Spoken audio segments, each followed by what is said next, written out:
कड़कड़डूमा गांव में पत्नी की बेरहमी से हत्या कर भागा, पुलिस ने किया गिरफ्तार। शाहदरा जिले के थाना आनंद विहार क्षेत्र स्थित कड़कड़डूमा गांव में एक महिला की निर्मम हत्या के मामले का दिल्ली पुलिस ने कुछ ही घंटों में खुलासा करते हुए आरोपी पति को गिरफ्तार कर लिया। हत्या में इस्तेमाल किया गया चाकू भी पुलिस ने बरामद कर लिया है। शाहदरा के डीसीपी राजेंद्र प्रसाद मीणा ने बताया कि 28 जून 2026 को पीसीआर कॉल के जरिए सूचना मिली कि एक महिला कमरे में खून से लथपथ पड़ी है। सूचना मिलते ही आनंद विहार थाना पुलिस मौके पर पहुंची, जहां एक कमरे के अंदर महिला मृत अवस्था में मिली। उसके शरीर पर चाकू के कई गहरे घाव पाए गए। मृतका की पहचान सोनम जोशी 30 वर्ष लखनऊ उत्तर प्रदेश के रूप में हुई। वो नोएडा में घरेलू सहायिका डोमेस्टिक हेल्प के रूप में कार्यरत थी और हाल ही में अपनी जेठानी कौशल के घर कड़कड़डूमा गांव में रहने आई थी।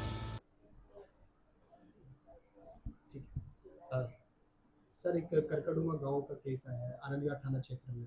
लखनऊ से आके पत्नी को मौत के घाट उतार दिए। क्या मामला है, कैसे तशवीश की और कैसे दिल्ली पुलिस को कामयाबी मिली?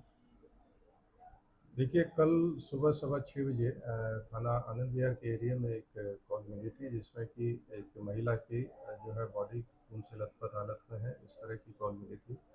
और जब जाकर घटनास्थल पर लोकल पुलिस पहुंची है तो वहां पर उसके घर वाले और एक सज्जन जिसका नाम अनुज जोशी पता लगा था और जो कि महिला का पति है वो था। उससे जब पूछताछ की गई तो उसने बताया था कि वो घटना के एक रात पहले ही वो लखनऊ से चला है और ये बस से आनंद विहार आया है। और आनंद विहार आने के बाद में जहां इसकी पत्नी अपनी जेठानी के यहाँ पर रुकी हुई थी, कड़कड़डूमा गांव में वहाँ आया है और वो जिस रूम में सो रही थी वहाँ जा कर के उसने उससे बातचीत करना शुरू किया और उनकी बहस हुई तो उसने चाकू से उस पर वार किया, जिसकी वजह से वो घायल होकर गिर गई। और उसके बाद में ये जब भागने की कोशिश करने लगा तो इस बीच में पुलिस कॉल हो गई थी, तो लोकल पुलिस और उसके फैमिली मेम्बर्स और पड़ोसियों की मदद से इसको काबू किया गया। और फर्दर जब इससे डिटेल में इंट्रोगेशन किया गया तो इसने बताया था कि उसके पत्नी से अनबन चल रही थी या किसी तरह का कोई शक उसके मन में था, जिसकी वजह से उसने इस घटना को अंजाम दिया। उसका जब फैमिली बैकग्राउंड पता किया तो उसने बताया कि उसकी ये दूसरी शादी थी। पहली शादी से इसके 2 बच्चे थे और इससे इसके 3 बच्चे थे। इस तरह टोटल जो 5 बच्चे हैं वो उसी के साथ लखनऊ में रह रहे थे। घटना में प्रयुक्त जो चाकू है उसको वहीं से उसने बरामद कर लिया गया है और इस तरह एक अच्छी कामयाबी शाहदरा जिला पुलिस और थाना आनंद विहार के स्टाफ को मिली, जिन्होंने तुरंत इस केस को वर्कआउट करने में सफल हुए। सर, जिस तरह से बताया जा रहा है कि वो जो चाकू है वो भी लखनऊ से खरीद के आया था, वो किस तरह का, थोड़ा धारदार था या नॉर्मल घर जैसे चाकू? हाँ जी, चाकू घर जैसा ही था बट थोड़ा उसकी साइज बड़ी थी और उसने बताया कि मैंने ये 80 रुपये में वहाँ से खरीदा है और उसी को इसने प्रयोग में लिया। जयपुर में निर्माणाधीन इमारत की दीवार ढही, 3 मजदूरों की मौत, जबकि कई अन्य मजदूरों के मलबे में दबे होने की आशंका है। राजस्थान की राजधानी जयपुर के आमेर इलाके में रविवार को बड़ा हादसा हो गया। निर्माणाधीन इमारत की दीवार गिरने से 3 मजदूरों की मौत हो गई, जबकि कई अन्य मजदूरों के मलबे में दबे होने की आशंका है। हादसे के बाद स्थानीय इलाके में अफरा तफरी मच गई और प्रशासन ने तत्काल राहत एवं बचाव अभियान शुरू कर दिया। घटना की सूचना मिलते ही स्थानीय पुलिस, प्रशासन, दमकल विभाग, एनडीआरएफ और एसडीआरएफ की टीमें मौके पर पहुंची। बचाव दल मलबा हटाकर फंसे लोगों को बाहर निकालने में जुटा है। घायलों को तत्काल अस्पताल भेजा गया है। जिला कलेक्टर संदेश नायक ने बताया कि हादसे में अब तक 3 मजदूरों की मौत हो चुकी है। मलबे के नीचे कुछ और लोगों के दबे होने की आशंका है। उनकी तलाश के लिए इंफ्रारेड कैमरों की मदद भी ली जा रही है। एसडीएम राजेंद्र और तहसीलदार सौरभ गुर्जर समेत प्रशासनिक अधिकारी मौके पर मौजूद रहकर राहत कार्यों की निगरानी कर रहे हैं। प्रत्यक्षदर्शियों के अनुसार जयपुर के ताला मोड़ इलाके में नाले की खुदाई का कार्य चल रहा था। इसी दौरान अधिक खुदाई होने से पास स्थित निर्माणाधीन इमारत की दीवार अचानक भरभराकर गिर गई। स्थानीय लोगों का कहना है कि हादसे के समय करीब 12 लोगों के मलबे में दबे होने की आशंका थी। प्रारंभिक जानकारी के अनुसार प्रभावित मजदूर बिहार और झारखंड के रहने वाले बताए जा रहे हैं। राहत की बात यह रही कि हादसे के समय लंच ब्रेक होने के कारण अधिकांश मजदूर मौके पर मौजूद नहीं थे, जिससे बड़ा नुकसान टल गया। फिलहाल बचाव अभियान जारी है और प्रशासन ने आशंका जताई है कि मृतकों की संख्या बढ़ सकती है। पुलिस ने हादसे के कारणों की जांच शुरू कर दी है। देखो, आपको ये बता दूं कि एक तो है कि भाई हर रिसोर्ट में इनको एसटीपी प्लांट बनानी होती है, तो एसटीपी प्लांट बनानी थी, लैंड कन्वर्टेड था, जेडीए से द्वारा कन्वर्टेड था और ये पहले भी ऑपरेटेड था, अभी मैंडेटरी है। अब हमें सूचना आई कि ऐसे कोई घटना हुई, हमने तुरंत अपनी सिविल डिफेंस टीम पहले भिजवाया, फिर बाद में अपना तहसीलदार, एसडीएम सब लोग आ गए थे। पहला अपना जो जिम्मेदारी बनती है तो जो इंजर्ड है, मतलब जो भी आशंका होती है उनको पहले हॉस्पिटल ट्रीटमेंट करे और जो घायल है उनको रेस्क्यू ऑपरेशन करे। अपना SDRF team, civil defence team तो यहाँ काम की और अपना निम्स में हमने भेजा। तो वहाँ पे अभी जो कंडीशन ये है कि भाई 3 लोगों की डेथ हो गई, क्योंकि इसमें जो है लग रहा है कि जो ये फिलिंग काम कर रहे थे, जो एक बार वो दीवार बना दी, दीवार के बीच का जो पोर्शन है उसमें जो फिलिंग काम कर रहे थे, उस फिलिंग काम के दौरान लग रहा है कोई पॉसिबिलिटी है कि कोई मिट्टी करते वक्त कोई वाइब्रेशन कुछ ऐसे हो गया या वो लूज मिट्टी थी, तो वो उसकी कोलैप्स होने की वजह से जो एक सीमेंट का जो दीवार बना था वो कोलैप्स हो गया, वो गिर गया और उसके वजह से जो मजदूर जो काम कर रहे थे वहाँ पे 3-4 मजदूर थे, उसके उनके ऊपर गिरा और कुछ लोग ऊपर चढ़े हुए थे, उनके ऊपर भी मतलब उनके जो इंजरीज और ब्रेसेस आए। 3 लोगों की डेथ हो गई, अनफॉर्चुनेट है। और 3 लोग जो है उनसे हमने अभी खुद बात करके उनके सीटी स्कैन, एमआरआई और जनरल जांच करा के आए।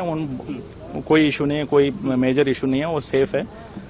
उनको भी अश्योर करके आया कि आपका पूरा जो medical treatment and everything will be taken care. अब जो यहाँ पे हमें एक बार डाउट था कि कहीं ऐसे नहीं कोई और, क्योंकि मिट्टी ऐसी है कि कोई व्यक्ति तो नहीं है, तो उसको हमने जांच करा ली। वहाँ पे अपना एसडीआरएफ टीम पूरा वहाँ पे है, अपना इंफ्रारेड टीम से वो जांच करा लिया। अब एक बार इसको पूरा सैनिटाइज करेंगे।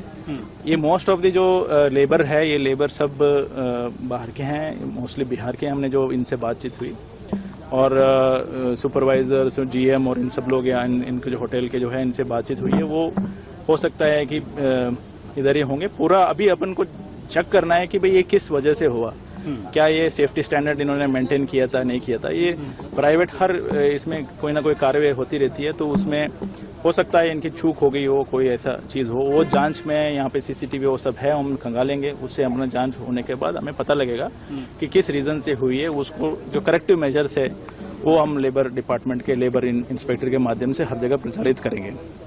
और जो यहाँ पे जो कौन रिस्पॉन्सिबल है, क्या ये परमिट था, जैसे मोस्ट ऑफ आपने पूछा, तो वो इमीडिएटली तो हमारा जो वो रीज़न नहीं था। हमारा रीज़न तो रेस्क्यू और इनका जो ट्रीटमेंट की थी, तो हम अभी इनको एक बार करेंगे।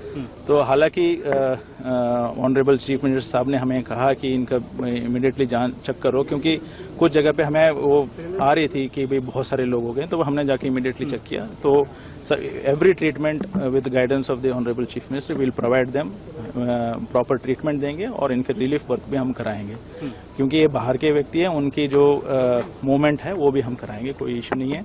जांच हम करके जो भी पिनिटिव एक्टिविटीज है, जो एफआईआर करना है, इनके पास सर निर्माण की परमिशन वगैरह थी पूरी तरीके से? नहीं, it is a converted land ये है, और वो चेक करेंगे भी कि इनके पास क्या परमिशन थी, फर्दर परमिशंस के, वो सब जांच होगी। क्योंकि अभी तो कोई इमीडिएटली तो कागज तो हम चेक नहीं करेंगे, पहले तो हम जो अपना टीम है, एसडीआरएफ की टीम है, उनको भेजेंगे, फिर अपना जो है जांच दल आएगा। दिल्ली कैबिनेट ने नई ईवी पॉलिसी को मंजूरी दे दी है। मुख्यमंत्री रेखा गुप्ता ने सचिवालय में प्रेस कॉन्फ्रेंस कर बताया कि कैबिनेट से पास होने के बाद पॉलिसी को उपराज्यपाल की मंजूरी के लिए भेज दिया गया है। एलजी की स्वीकृति मिलते ही ये पॉलिसी 1 जुलाई से लागू होगी और 31 मार्च 2030 तक प्रभावी रहेगी। सरकार का दावा है कि इस पॉलिसी से आम जनता को करीब 15,000 करोड़ रुपए का लाभ मिलेगा। देखिए ये रिपोर्ट। धन्यवाद। आज दिल्ली के लिए सच में बहुत ही ऐतिहासिक दिन है। वर्षों से जो असल में दिल्ली की आवश्यकता थी, जो कि दिल्ली की बहुत सारी लीगेसी प्रॉब्लम्स को सॉल्व करने का माध्यम हो सकती थी, उस पॉलिसी को बनने का, लागू करने का इंतज़ार अब ख़त्म हो रहा है। उसका नाम है दिल्ली ईवी पॉलिसी, जिसके अंतर्गत ये ईवी पॉलिसी जिसको हम 1 जुलाई 2026 से लागू करना चाह रहे हैं, माननीय एलजी महोदय की संस्तुति के बाद, ये 31 मार्च 2030 तक ये पॉलिसी लागू रहेगी और पूरी की पूरी पॉलिसी इलेक्ट्रिक व्हीकल्स के ऊपर केंद्रित है, जिसका जीरो एमिशन व्हीकल्स, जिसके माध्यम से हम चाहते हैं दिल्ली शहर पूरी तरीके से धीरे धीरे पॉल्यूशन फ्री सिटी में कन्वर्ट हो, जिसका लाभ दिल्ली की जनता को मिले। और ये सारा का सारा काम हम अगले 4 सालों में कैसे फेज़ वाइज इसको करेंगे, उसकी पूरी योजना तय की गई है। और ये इस बात का जिक्र ज़रूर मैं करना चाहूँगी कि इस पूरी ईवी पॉलिसी के अंतर्गत हमारा 7,000 करोड़ का खर्च तो मात्र इन 4 सालों में होगा और इसके अलावा 8,000 करोड़ अन्य हम लोग इस ईवी इंफ्रास्ट्रक्चर को क्रिएट करने में और जो साल दर साल रोड टैक्सेस जो माफ़ होंगे उसमें हमने कैलकुलेट किया है। तो लगभग 15,000 करोड़ का लाभ दिल्ली की जनता को इस ईवी पॉलिसी के माध्यम से होने वाला है, जिसमें हमने खरीद पे प्रोत्साहन दिया है, स्क्रैपिंग पे प्रोत्साहन दिया है, चार्जिंग इंफ्रास्ट्रक्चर क्रिएट करना है और रोड टैक्स और रजिस्ट्रेशन की छूट भी इस पॉलिसी में दी गई है। आम जनता के लिए ये एक बहुत ही लाभकारी योजना होने वाली है, क्योंकि जो difference EV policy EV vehicles में होता था और अन्य व्हीकल के बीच में था, हमने इन सब्सिडीज़ के माध्यम से उस डिफरेंस को कम करने का प्रयास किया है। दिल्ली मुझे लगता है कि पूरे देश में एकमात्र राज्य है जो इतना बड़ा ईवी पॉलिसी का फ्रेमवर्क लॉन्च कर रहा है, जिसमें ना केवल 15,000 करोड़ का खर्चा हो रहा है बल्कि फेज़ वाइज अनकैप्ड हमने व्हीकल्स रखे हैं कि नंबर ऑफ व्हीकल जितनी जनता लेगी उतना हम उन्हें प्रोत्साहित करेंगे, उतना उनको हम सपोर्ट करने वाले हैं। तो किसी प्रकार की हमने इन 4 सालों में कोई कैपिंग नहीं रखी है। जो सब्सिडीज़ हैं उसके बारे में जो डिटेलिंग है वो हमारी सेक्रेटरी महोदय पूरा बताएंगी, पर हमने इसमें 2 पहिया वाहन, 3 पहिया वाहन, 4 पहिया वाहन जो हैं, N1 ट्रक्स जो हैं, ग्रामीण सेवा, इन सब को इसमें इंक्लूड किया है। तो मैं ये समझती हूँ कि ये ईवी पॉलिसी बहुत शानदार तरीके से दिल्ली राज्य को अपनी पॉल्यूशन की समस्या को कम करने में भी मदद करेगी और दिल्ली की परिवहन व्यवस्था को और अधिक दुरुस्त करेगी। दिल्ली स्मार्ट सिटी के रूप में इसमें परिवर्तित हो पाएगी। मैं सच में बहुत बधाई देती हूँ हमारे ट्रांसपोर्ट मिनिस्टर पंकज सिंह जी को, हमारे पावर मिनिस्टर आशीष सूद जी को और एनवायरनमेंट मिनिस्टर मजिंदर सिंह सिरसा जी को, जिन्होंने बहुत मेहनत के साथ एक एक पक्ष पे इस पे काम किया और साथ ही स्टेक होल्डर्स के साथ बारंबार मीटिंग्स करी। हर स्टेक होल्डर का जो कहना था, जो उसके सुझाव थे, इसमें इनबिल्ट किए गए और हर लेवल पे चर्चा करने के बाद इस ड्राफ्ट को हम तैयार कर पाए हैं और जिसे आज हमने कैबिनेट में अप्रूव किया। कैबिनेट की अप्रूवल के बाद ये माननीय एलजी महोदय को आज भेजी जाएगी और 1 जुलाई से ये लागू होने के बाद हर व्यक्ति दिल्ली का जो है वो दिल्ली में ही खरीदी गई गाड़ी के ऊपर इसका लाभ ले पाएगा। मैं निहारिका जी को कहूँगी कि एक बार पूरा डिटेलिंग हमारे सभी साथियों को बताएं।